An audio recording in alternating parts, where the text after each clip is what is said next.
All right, so welcome to the deep dive.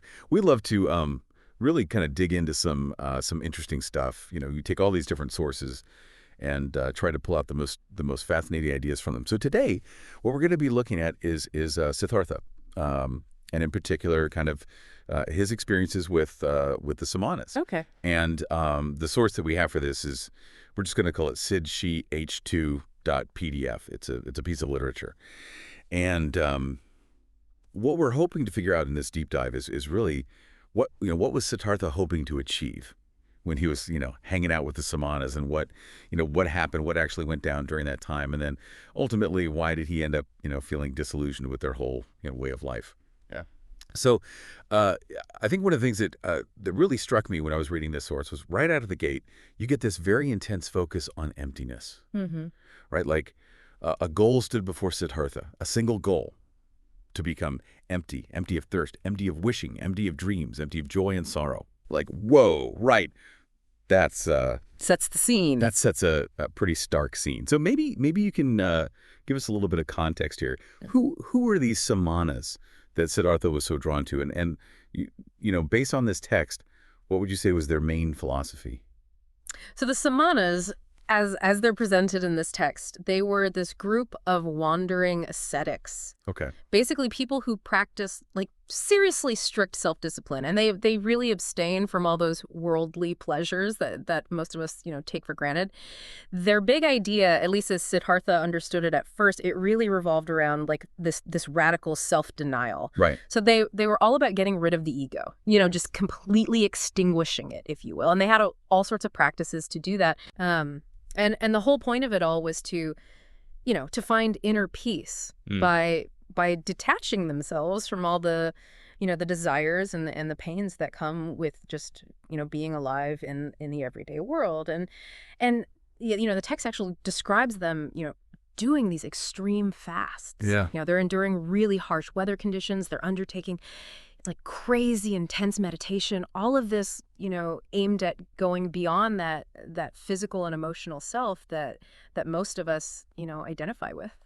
Yeah, I mean, it's interesting, right? Because this whole pursuit of conquering the self, it's almost a counterintuitive thing. Like you're trying to overcome the very thing that makes you you. Yeah. It seems paradoxical, right? Yeah. At least at first glance. Right. But I think maybe the way Siddhartha was looking at it was that the self that we all tend to cling to so tightly, it's kind of an illusion anyway. Yeah. It's this construct built out of all our desires and all the things we get attached to. I think his desire to conquer the self, it came from this deep dissatisfaction Right. with the world around him. I mean, he looked at the world with all its its commerce and its power struggles and its emotional roller coasters, and to him it was all superficial. In fact, he actually used the phrase concealed putrefaction, which is pretty stark. And so by conquering the self, he was hoping to get rid of that ego, break free from that endless cycle of wanting and wishing and dreaming and the ups and downs of joy and sorrow, because he believed very deeply that that's what keeps people trapped in suffering. Right. He wanted to become, as he put it, dead to himself, as a way to tap into this deeper tranquility, this deeper peace, and to become open to what he saw as the great secret within.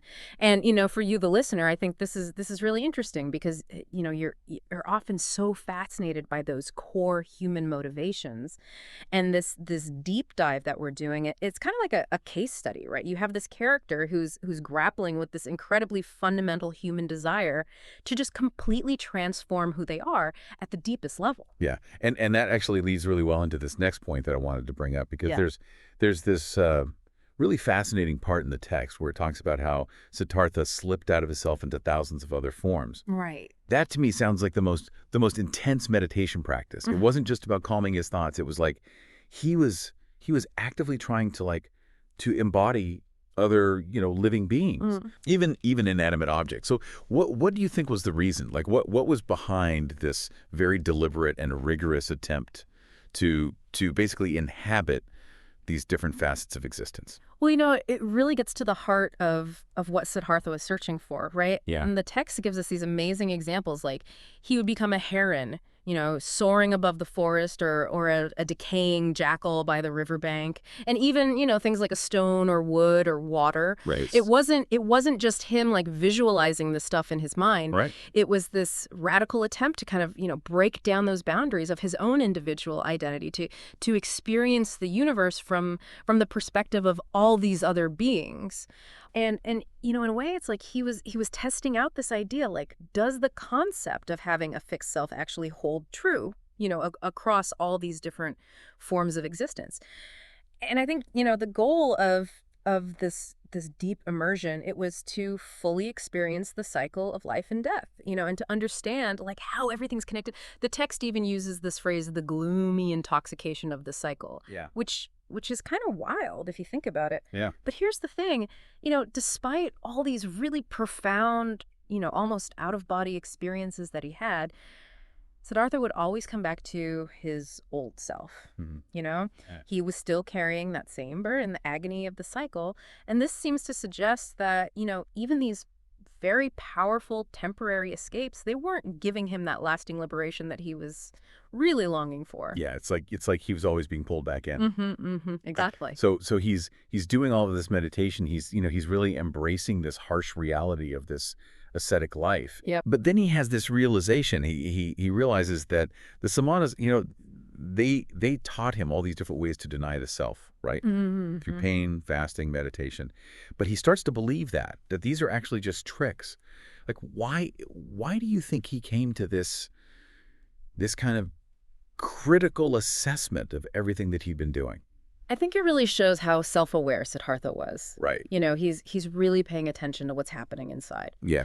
And he notices that even though these methods can give him a break from that feeling of self, it's only temporary. He describes it as a short numbing, which is an interesting way to put it. Yeah. He says it doesn't really change anything deep down inside. Right. And he makes this really interesting comparison. He compares himself to a drunkard in a tavern who, finds a brief escape in wine, but then of course has to face the same reality when it wears off. And he basically says, what is meditation? What is leaving one's body? What is fasting? What is holding one's breath? He says it is fleeing from the self. So he's not seeing these practices as a true path to freedom. Right. He's seeing them as a way of avoiding dealing with, the real issue. And, Yeah. For you, the listener, I think this is a really important point because you value a really thorough understanding of things, right? And Siddhartha, he's embodying that. He's not just accepting what he's been taught. He's really questioning it. He's digging deep and evaluating how effective these practices really are. Yeah, and this critical perspective, it extends to other aspects of the Samanas practices as well. Like he's not impressed by their what they call magic arts or their feats, like supposedly the ability to walk on water. Yeah. Why do you think he was so quick to just dismiss these things, even though they seem really impressive? I think it goes back to, that laser focus he has on what he sees as the absolute core path to nirvana. Okay. For him, these magic arts are just distractions. Yeah. They're superficial displays. They don't really lead to any genuine spiritual insight. Right. He even says it flat out, I do not seek to walk on water. Let old Samanas be content with such feats. Right. And that lack of interest in those kinds of things, it shows where his priorities lie. He's not interested in power, not interested in showing off. Right. He cares about inner transformation. That's what he's really after. And for you, the listener, I think there's a parallel there, right? Like we all want to be able to see through the distractions and figure out what's truly important. Yeah, absolutely. Yeah. So, all this skepticism that he has, it really bubbles up, to the surface during this conversation that he has with his buddy Govinda. Right. And Siddhartha, he's like, I can't help but feel that it is not like this, my friend. Right. What I've learned being among the Samanas up to this day, Govinda, I could have learned more quickly and by simpler means. Yeah. Like, wow, that's a pretty big statement to make after years of being dedicated to this path. So what was going on there? What was at the root of this disillusionment that he was feeling?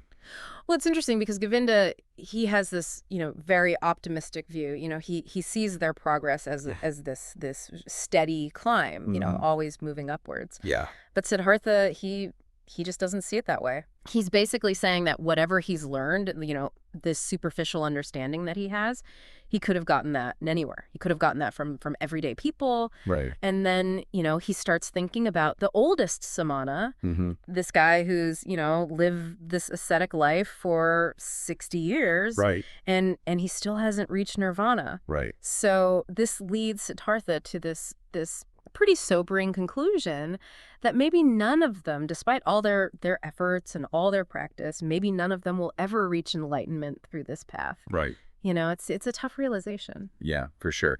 And it seems like this disillusionment that he's feeling, Mm-hmm. it's really tied to, what he describes as his thirst for knowledge. Mm-hmm. And he even goes on to say, I'm suffering of thirst, O Govinda, and on this long path of a samana, my thirst has remained as strong as ever. I always thirsted for knowledge. And so I'm starting to believe that this knowledge has no worse enemy than the desire to know it than learning.